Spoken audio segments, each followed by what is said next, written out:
Ladies and gentlemen, please welcome Sarah Wells Kocsis of the Milken Institute and Chris Toth of Vantive.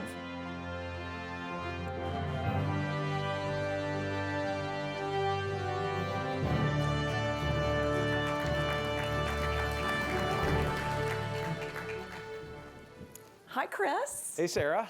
It's great to be here. I've been so excited about this conversation.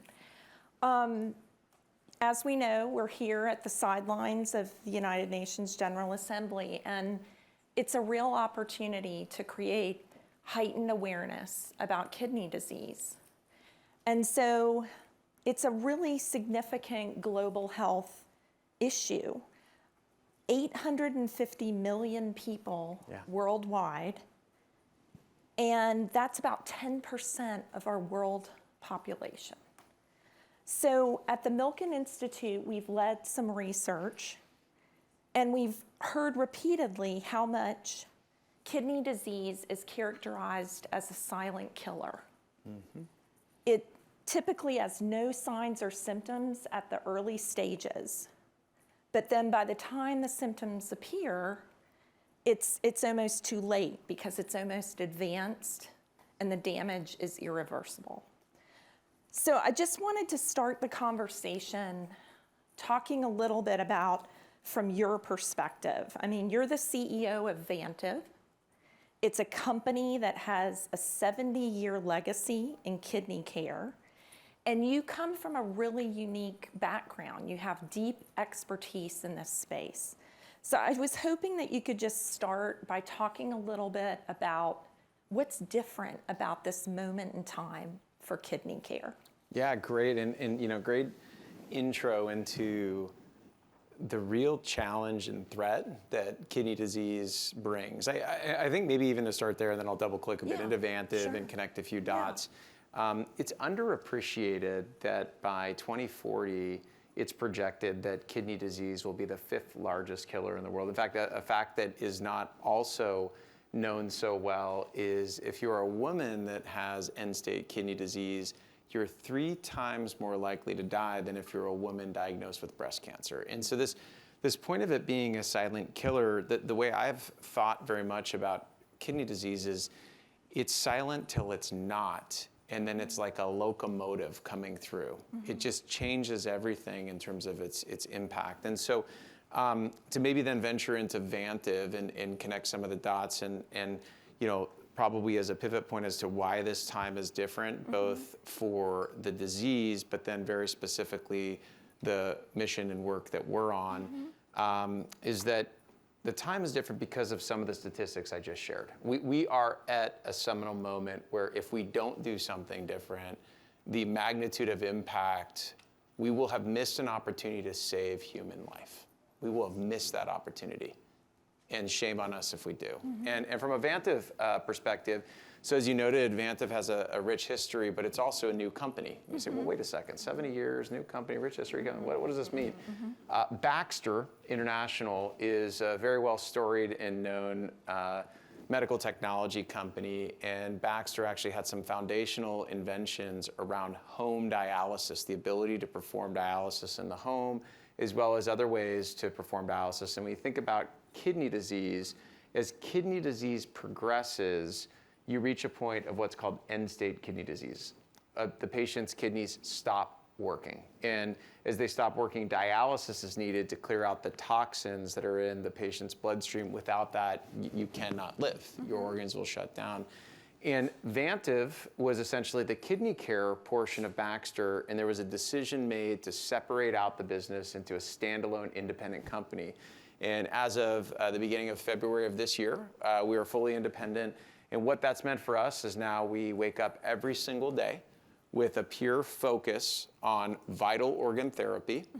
And we have a pronounced effort around dialysis, kidney disease, and very specifically home dialysis to affect some change in the future and create more options for patients. Great, thank you. So also in some of the research that we've done at the Milken Institute on chronic kidney disease, we heard a lot that the experience for the patient with chronic kidney disease is often a mirror of some of the shortfalls of our healthcare system.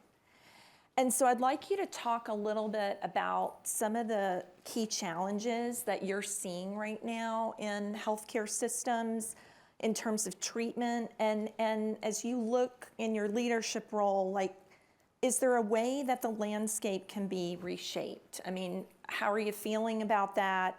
And do we need to strengthen the healthcare system? Yeah, most definitely we need to strengthen the healthcare systems. And in fact, just in this context of thinking about kidney disease and the challenges, one other underappreciated point is, generally speaking, a patient who has chronic kidney disease. So if a human being has diabetes, they're at a significantly higher probability to have chronic kidney disease. And so there are a number of comorbidities. In fact, as kidney disease progresses and a patient needs dialysis, in many cases, those patients actually pass away because of a comorbidity associated with cardiovascular disease. So these are sick patients. And so let's actually just for a moment go on a journey with a patient and talk about the options that patients have if they need dialysis. So if we were in the position, and if you were to think about sort of the conventional way that dialysis is done, there would be a visit or a number of visits during the course of a week into a center, and what's called hemodialysis would be performed, where there'd be a filter,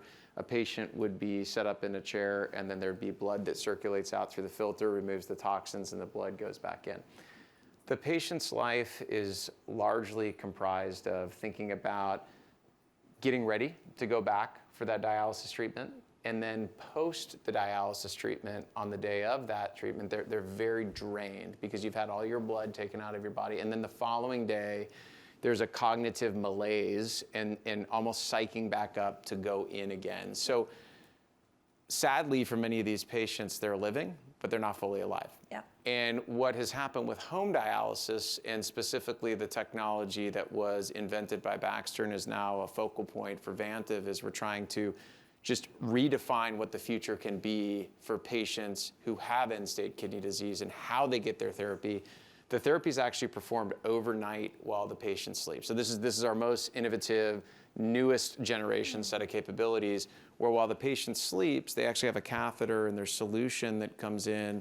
It dwells in the peritoneum, the stomach cavity area, and uses the stomach lining to then do filtration to remove toxins. And so now this patient, when they wake up in the morning, because they're getting this treatment every night when they sleep, they're a little bit clearer cognitively. They may have hobbies that they like to do. They may still want to carry on with a job, even if it's a part-time job for social interactions. And so we really view what the options are in trying to drive transformative, differentiated moments.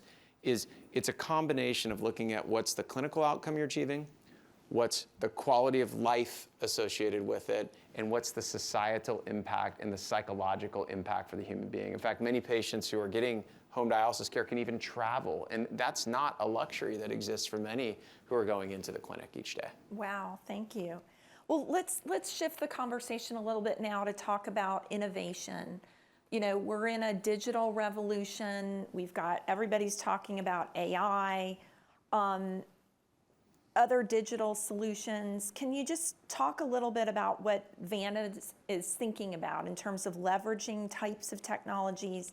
Are there ways that we can use those technologies to be more proactive and accessible and patient-centered, specific to kidney care? Yeah, so we have, as a company, we're very global in nature. There are around 1 million patient touch points per day that the company has, whether it's one of our products that's being utilized as part of care, whether it's a customer service phone call if a patient calls with a question, or a myriad of other interactions. And I'm actually just going to give 3 examples, okay? So one is in the operations of the company. We are in process of implementing a technology utilizing AI where we can have a camera inspect as the bags of solution are being produced for things that the human eye can't optically perceive if there's any imperfections in those bags. So this increases product quality as it goes forward to a patient in their home for care. A second example is, how do we interact with patients when they call? So we're also in process of implementing an AI tool that allows us to listen to the calls that come in from patients to be able to understand, are there things that we could do differently that would allow a better experience for that patient, and be able to give feedback to our customer service agents so that we can provide a better experience, because these patients are scared. I mean, if you were in the process of getting dialysis in your home, I painted a very positive, rosy picture about many of the things that can be good for the patient, but you're also at home and trying to administer care for yourself, and that can be very overwhelming. And so anything we can do to change the interaction of that experience, make it a better interaction with us for a better care paradigm, obviously has advantages, which connects into the third piece, which is the device that sits by the patient's bedside. It's actually connected. And so we can take the information associated with each dialysis treatment, and we can parse through that along with information that the patient has communicated, such as their weight, other vital signs, and interpret that in to see when we may need to have an intervention or interaction. And what we've done as a company is we've also installed people who are clinically trained, nurses, who can then interpret the data and reach out to a nurse or a nephrologist, so the nephrologist being the physician specialist helping to care for these patients, to triage. So those are 3 examples. There are 3 of many, many that can be there, but it's so necessary to lean in, because that individual human being will have a fundamentally different experience with it. No, those were great examples. Thank you, because I really think it paints a picture of what's happening.